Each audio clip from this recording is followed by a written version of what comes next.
Picture this. We're sitting in a dimly lit, ancient study. The air is thick with history, the light is catching the dust, and there's this incredible, almost cinematic spiritual tension in the room. Welcome to The Explainer. Today, we're actually decoding the deepest structural mechanics of reality itself.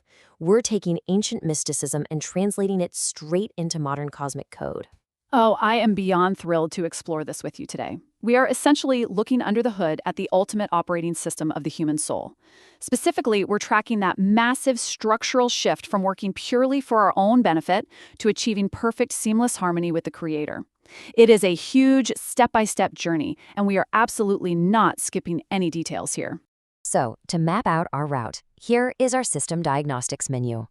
We're going to hit the iron wall, the ego's OS, the source code of light, cosmic mechanics, upgrading the vessel, and finally, wrap up with the ultimate reward. Let's jump right into Section 1, the iron wall, breaking the barrier to wisdom. Okay, so right at the foundational layer of our reality, there is a profound problem. For generations, the texts have described this intense spiritual tension. They call it a massive barrier, literally an iron wall. It's that heavy feeling of intimidation. You know, the idea that the universe's inner mechanics are just way too secret or way too complex for us to understand. Right, which naturally brings up a really logical question. Why study the hidden mechanics of the universe when you could just follow the basic rules? I mean, if you can just read the basic manual and do the physical actions, why bother learning the underlying code? And you see this all the time. Beginners almost always resist this deeper learning out of pure fear or feeling like they aren't ready.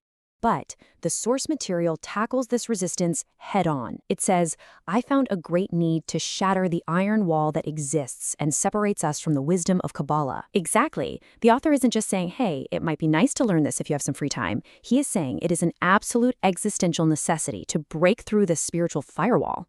Just following the basic physical rules, that isn't enough to fundamentally rewrite our inner nature. We have to get in there and access the developer tools. Which leads us to Section 2.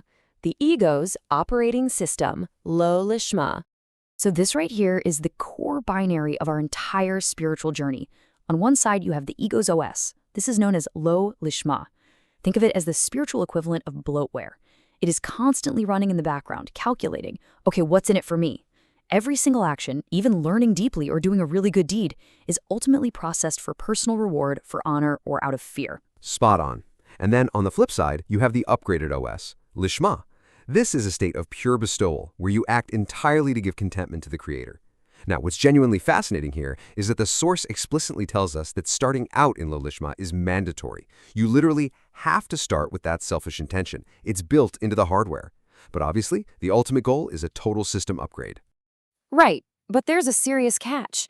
You cannot just coast in that default OS forever. The text actually lays out a strict probation period for this transition. According to Rabbi Yossi, you get 3 years. According to the Tanna Kama, it's 5 years. Wow. So it is basically a spiritual software trial period. If someone is studying and practicing, and their internal operating system hasn't even begun to show the slightest signs of upgrading from Lo Lishma to Lishma after those 3 to 5 years, the system is fundamentally stuck in an infinite loop. They aren't transforming their ego. They're just reinforcing it with more data. Moving to Section 3. The source code of light, hidden spiritual mechanics. Okay, this is where we really transition into the sod, the secret level. We are going to translate this ancient mysticism directly into modern cosmic tech, because we have to understand the precise mechanics of how the light interacts with our human hardware. So let's define the most fundamental component first, the keli, or the vessel. The keli is our spiritual hardware. In its pure default state, it is driven entirely by the desire to receive. Visually, imagine it as this dense, dark red core. It is a highly localized drive that only knows how to download data for itself. And this is the network architecture that allows that clay to actually interact with the cosmic server. Let's break this down slowly into our tech equivalents, because this is crucial. First up is the restriction called Tzimtzum. The vessel inherently wants to receive, but the Creator wants to bestow. That is a massive disparity of form. So the vessel voluntarily restricts itself from receiving direct data to fix this basic incompatibility. Right, and to enforce that restriction, we need the Masach, the firewall. This firewall actively blocks the direct data flow, the Yashar, which is the infinite light pouring down from the server.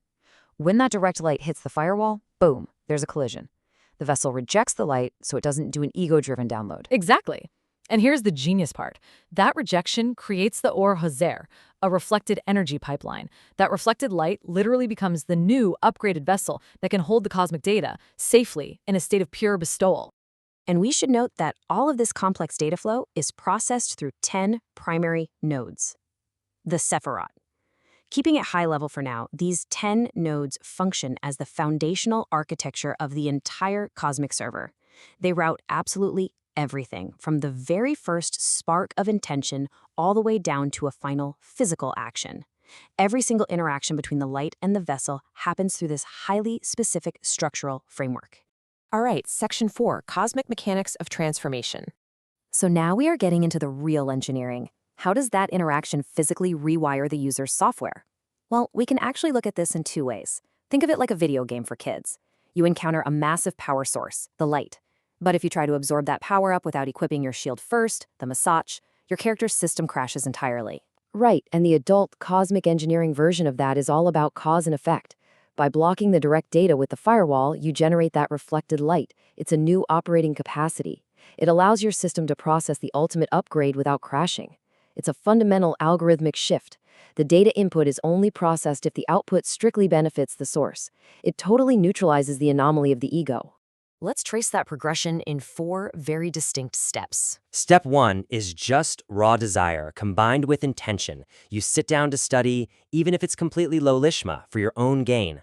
Step 2 is the inner resistance. This is where the ego fiercely fights back as you try to shift your study toward bestowal. It feels heavy, it's painful, it's exhausting. But then you hit step 3. The light reforms the vessel. By pushing through that friction, your effort calls down a targeted beam from the cosmic server. And finally, step 4, complete transformation. The software is totally rewritten. The dense, dark red core of the ego shifts into the pure, blinding white light of Lishma, total bestowal. That brings us to Section 5, upgrading the vessel, the power of the light. Now, a really important caveat here. We have to understand that this transformation from Lo Lishma to Lishma is absolutely not a manual process. You cannot just pull yourself up by your spiritual bootstraps.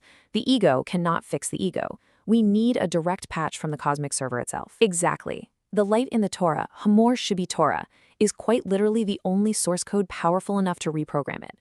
Think of it as the ultimate antivirus. When a person studies these hidden mechanics, the sheer magnitude of the data they are accessing radiates this surrounding light. It slowly, systematically neutralizes the selfish habit code and totally overwrites the old OS. And this upgrade doesn't just happen all at once. It runs in a very precise, iterative data cycle. First, you have the zavug, the coupling. That's a striking on the firewall we mentioned earlier. Then comes the hitpashtut, the expansion of the light into the vessel, filling the inner body of the system. But because the vessel can't hold it perfectly just yet, it leads to the histalkut, the departure of the light. And this is the most brilliant mechanism of the entire system. When the light departs, it does not leave the vessel completely empty. It leaves behind what are called reshimot, data remnants. It's essentially cached memory. This cached data of what was just experienced stays in your spiritual DNA, permanently expanding your spiritual hard drive to prepare you for the next upgrade. It is just this beautiful, continuous loop of growth. And finally, Section 6, the ultimate reward, discovering the creator. This is the moment the operating system runs perfectly, flawlessly in sync with the cosmic server. The iron wall? Shattered. There is no more inner resistance. There is only true joy and perfect, 100% alignment. The text lays it out so beautifully. The Creator hides himself in the Torah. So the most crucial takeaway here is that the ultimate reward isn't just some vague, abstract sense of inner peace. The reward is finding the Creator hidden in the very code we've been studying. By upgrading the Lishma, our vessel's frequency completely matches the Creator's frequency. We aren't just reading the manual anymore. We actually meet the engineer. Wow, what a profoundly beautiful journey. Going from the dense, self-serving ego of Lo Lishma to the pure, wide-open vessel of Lishma. It is arguably the hardest system reboot a human being can possibly endure. But it's the only way to truly sync with the universe. Thank you for joining us for this complete journey through the Pardes. We hope these ancient truths help you and your family improve your own dimensions this week. As you go through your week, take a hard look at your own default programming.